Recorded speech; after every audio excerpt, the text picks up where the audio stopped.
Welcome, ladies and gentlemen. Today we're going to check out the solo Magicka Warden PvE build for the Greymoor chapter. You can find timestamps of each section in the description below, and there's a written guide on the website as well, alcasthq.com.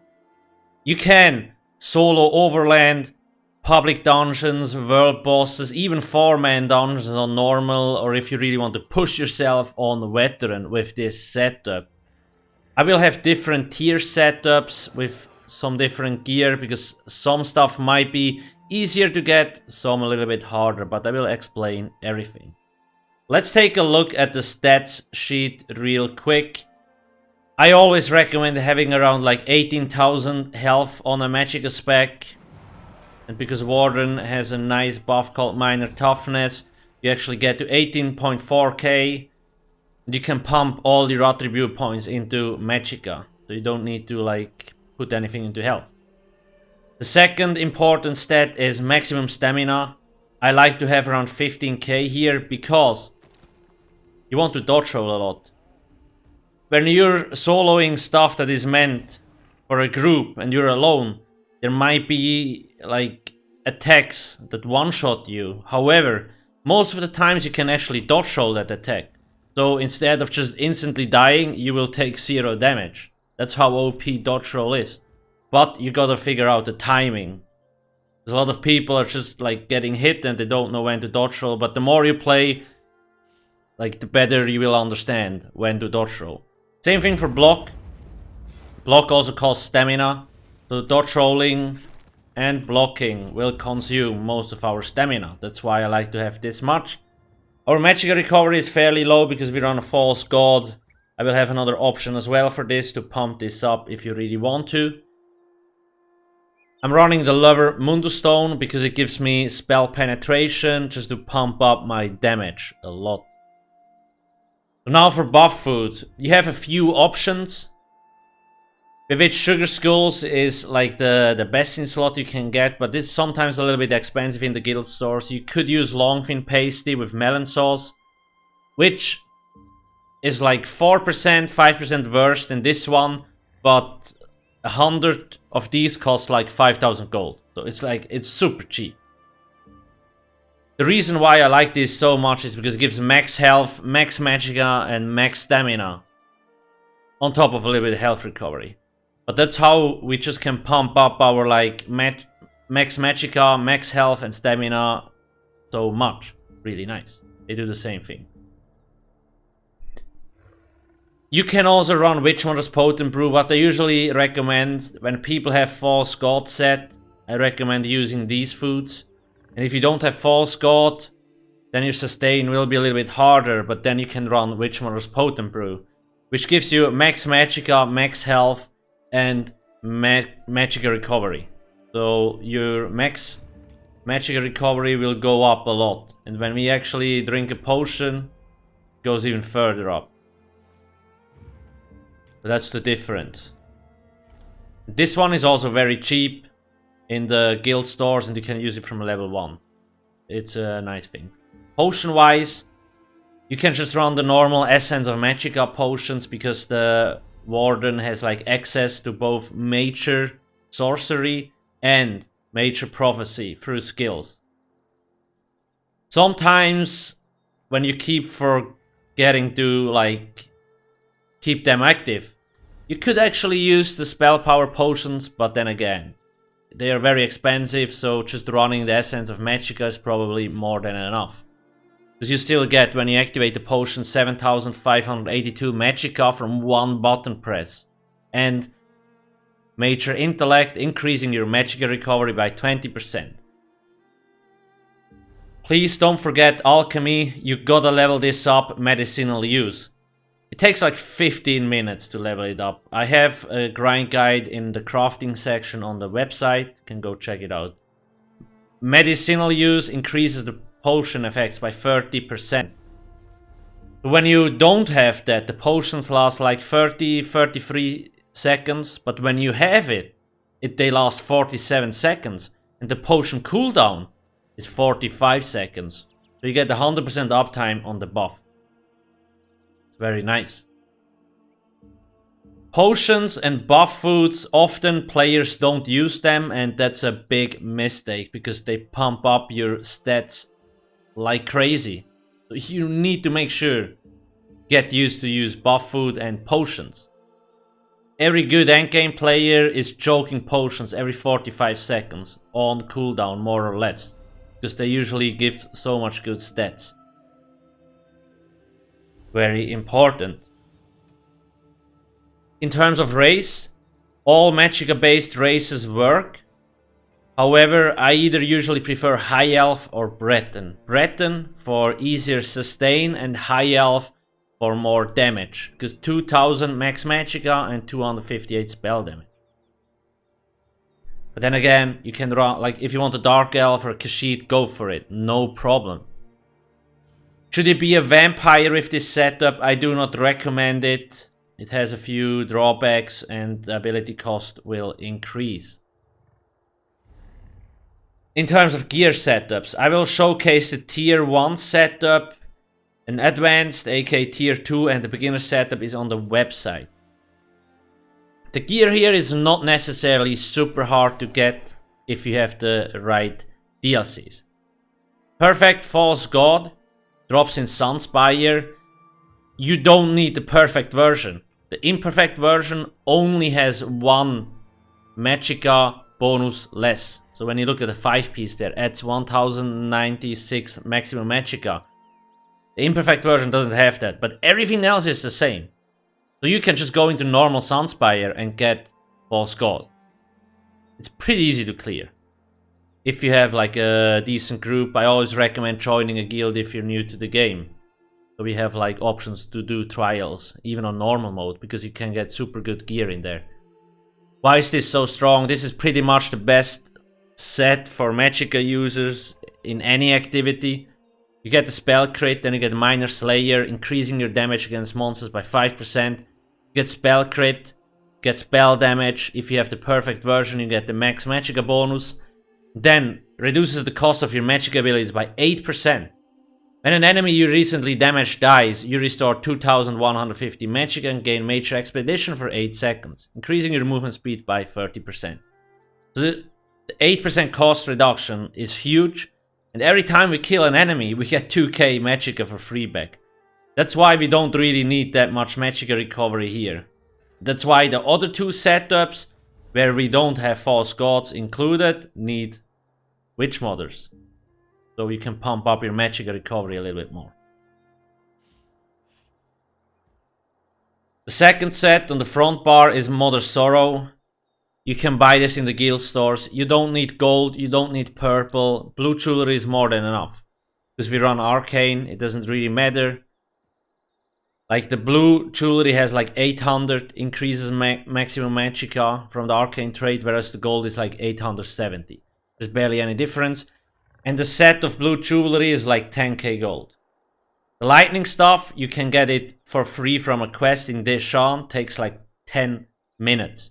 It's so easy to get. You don't need to spend like gold in the guild store to get one of these. I made a video recently about this actually. You can check it out if you want. It's in the description as well. Then the Maelstrom Lightning stuff. You can get this one from normal Maelstrom Arena. Will be fairly easy to clear. You don't need the perfect version. It's useless for this setup. So the normal Maelstrom Lightning stuff will do more than good. But you kind of want it because your light and heavy attacks deal an additional 1353 damage.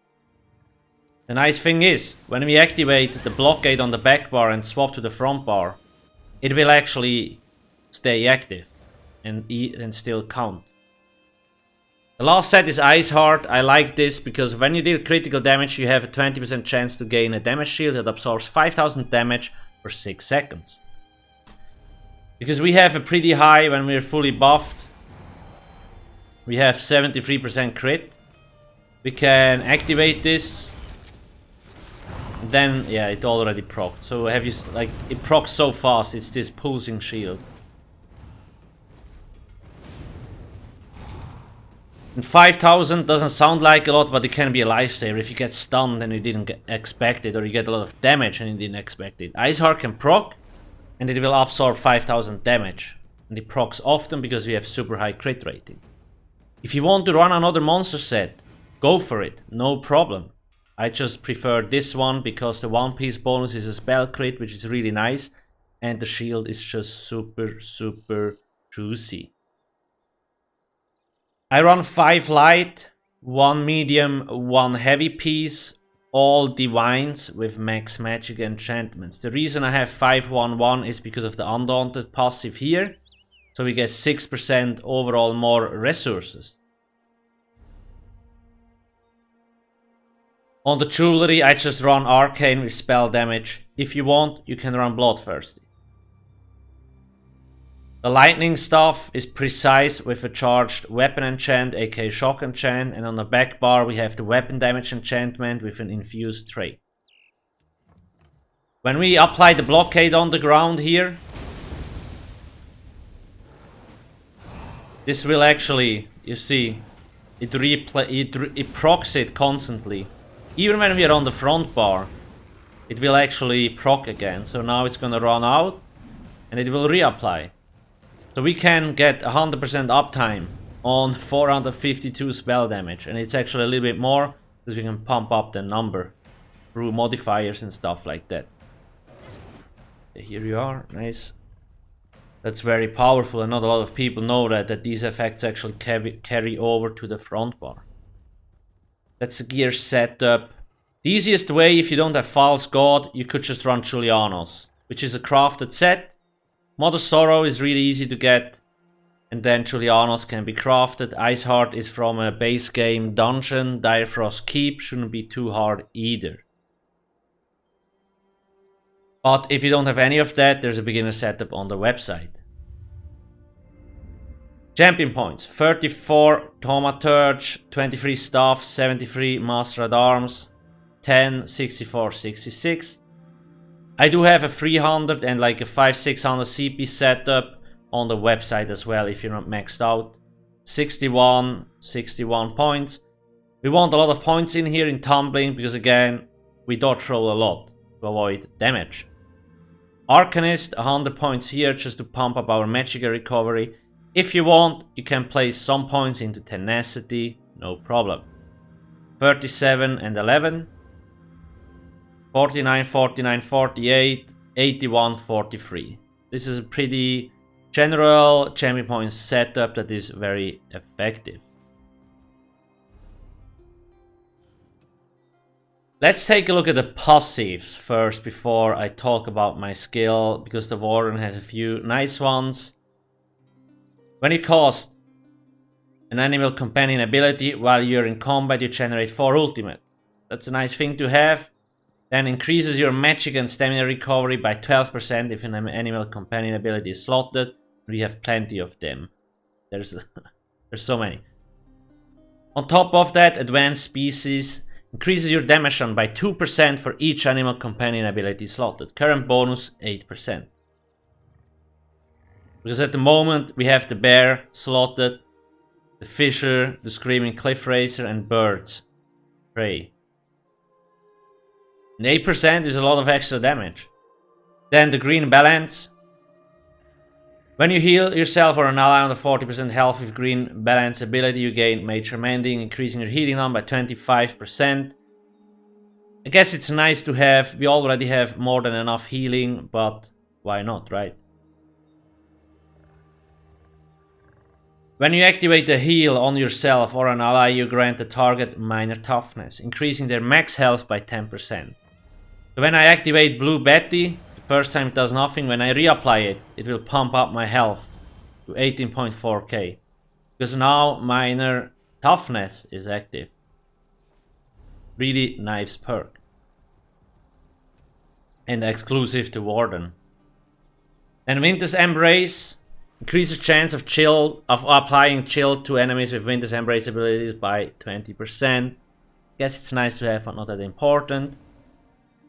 Then a little bit more resistances, not bad. Reduces the effectiveness of snares applied to you by 15%. Again, nice to have. And increases your magic and frost damage by 10%. There's a lot of damage modifiers on it, which is very nice. Destruction stuff. So we have this passive here. When you kill an enemy with a destruction stuff ability, you restore 3600. So for example, when you do heavy attack, I think that should actually count towards it. So that can proc. Ancient Knowledge. Equipping a lightning staff increases your damage done with area of effect abilities by 8%. So because we use a lightning staff, things like Deep Fissure, Blockade will deal 8% more damage. Where were we? Here we go. Then there's a few other things. Shock Staff, heavy attacks damage nearby enemies for 100% of the damage done. So it also has splash damage. I personally like shock staves on solo builds. Let me kill the bear real quick. Because the heavy attack, you can just like connect it like a channel to the enemy. It will restore Magicka and it will always hit. Because the enemy can't dodge roll it. That's why I usually like shock staves. Light Armor has a lot of good passives. This one here gives you again snare, like reduces the effectiveness of snares 20% on top of the other one we had from the Warden. Evocation, 20% more Magicka recovery, 10% spell cost reduction. Increase in spell resistance. Prodigy, 10% spell crit, just like this for free, that's huge. And 4884 spell penetration, which pumps up your damage like crazy once again. Because we use a heavy armor piece, I recommend using Juggernaut as well to get the extra 2% health. It doesn't sound like a lot, but at some point, when you use Undaunted 2, it's another 6%, then we're at 8%. It just adds up if you count all modifiers together. Real quick, talking about soul magic. If you want, you can use Consuming Trap. Consuming Trap is a really powerful ability when you play solo. When you place this on an enemy and the enemy actually dies, you restore 7590 Magicka and 3076 stamina. That's a lot of resources that you regain.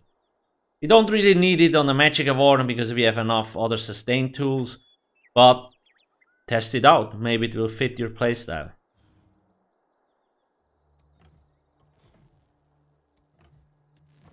Okay, Mage's Guild.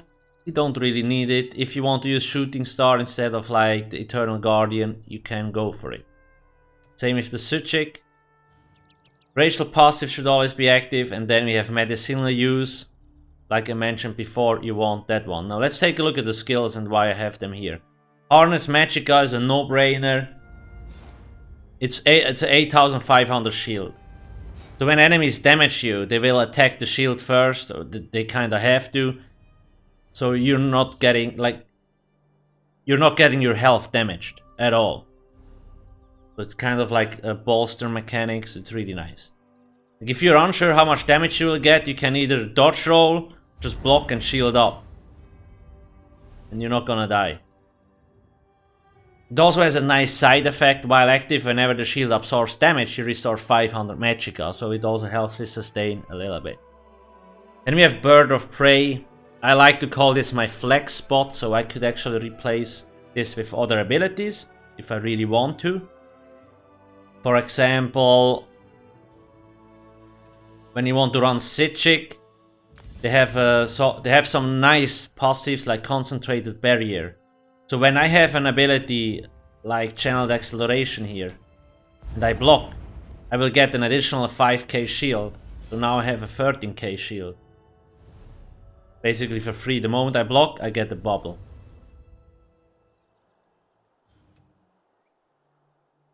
The reason why I like this is first off, it gives me the speed buff, so I also can run around really fast.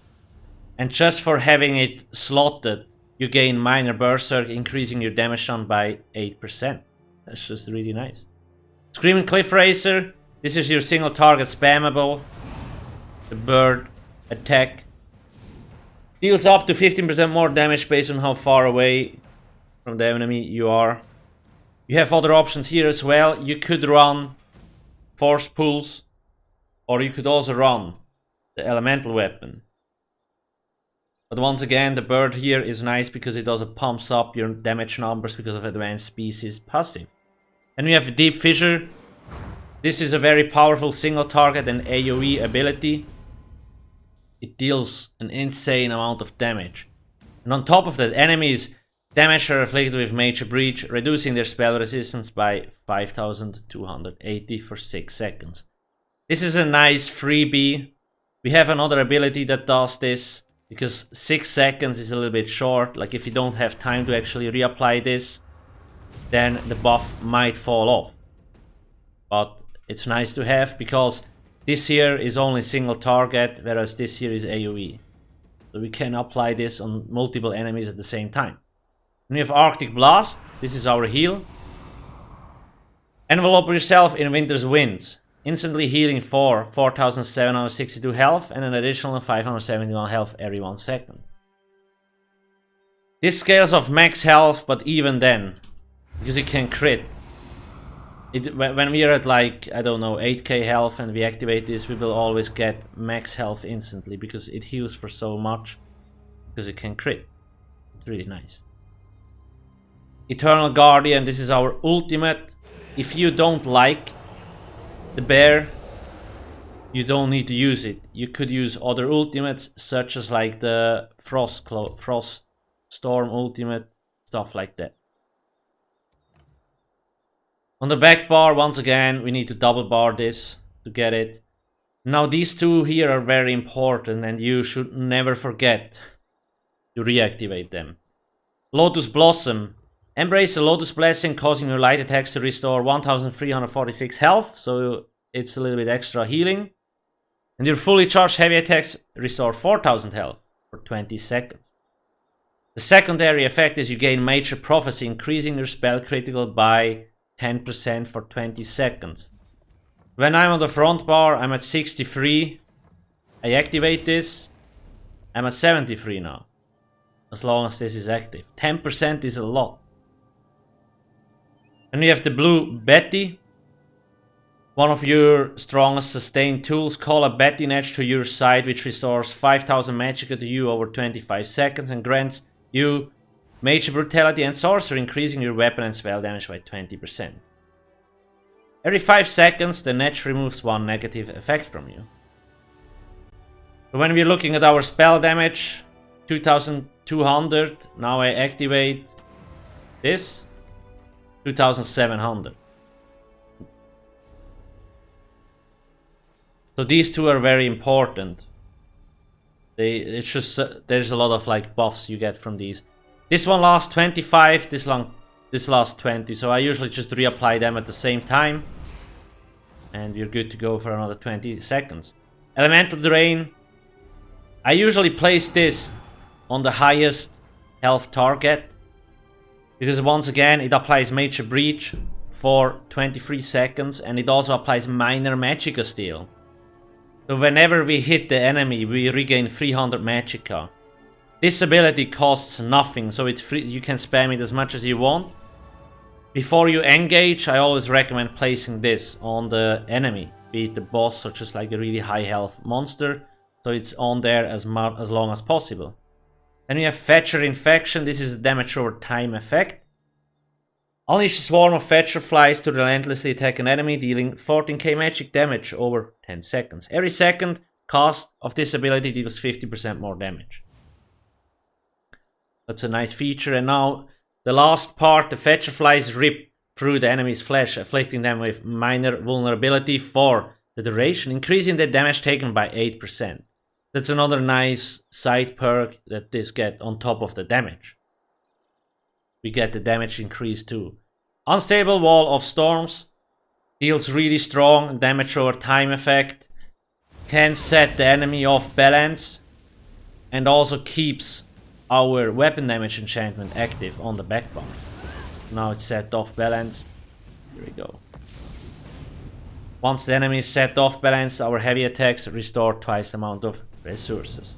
So I really like this. That's why double shock stuff is just really juicy. Like I always say, play around with this. You don't like an ability, replace it with something else. Experiment around. Wardens have a lot of good abilities. For example, Crystallized Shield. You want to get crazy ultimate regen, you can use this. This one absorbs ranged attacks, and then it gives you major heroism. So you get really fast ultimate regen. That would be another option you have. There's a lot of good things. You can always play around with it.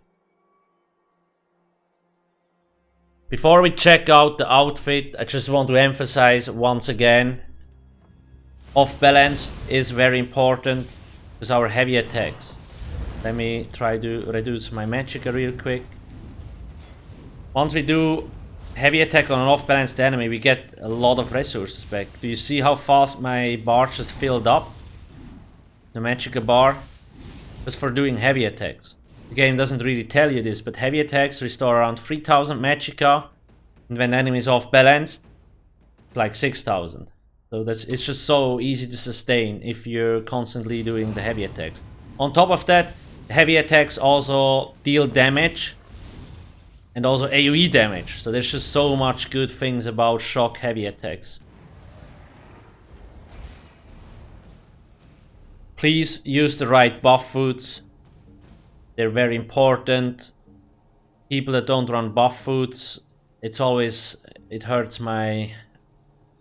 It's painful. So make sure you use buff foods, and potions you can just run the essence of Magicka. But make sure to run potions. That's the main drawback when you don't, like, you just lose so much power by not utilizing these. Please don't forget, dodge rolling equals almost 0 damage. Some attacks can't be dodge rolled, but most of them actually can. So make sure to learn to dodge roll in the right moment. When the enemy charges a heavy attack, dodge roll. Or block shield up, another option you have. There's a lot of things to learn. For example, for me, when I go solo a dungeon, I know most of the attacks from the enemies, so I know when I need to dodge roll or like block and so on. But for you as a new player, if you have never been in a dungeon, you might not know that. But the more you play the game, the more obvious it will become. So it's just all about experience, right? The more you play, if you run a dungeon 10-15 times, you probably know how the bosses' attacks are. Then it's easy peasy lemon squeezy. Let's check out the outfit real quick. We have New Moon Priest hat, epaulets, a New Moon Priest gloves, breeches, New Moon Priest staff, New Moon Priest robe, New Moon Priest sash, shoes. The color, Frozen Blood, and rank 10 material color. I think these are the only two ones. As on the back bar we have the normal Maelstrom stuff. The skin I was running is the Black Marrow Necromancer skin, like the tattoos. If I move this, it's gone. Yes, if you have any questions, you can either join our community Discord. People are always happy to answer, or I also live stream on twitch.tv/alcasthq. And if I'm not busy raiding or anything, you can always ask me questions and I will answer them as good as possible. There's a lot of beginner guides and just guides in general on the website, so I always recommend checking out alcasthq.com because it's my main content hub and everything around evolves around it. If you want, you can watch out a few other videos. You can watch a few other videos if you want. Otherwise, don't forget to subscribe and hit that juicy like button. Thanks for watching. Have a nice day. Cheers.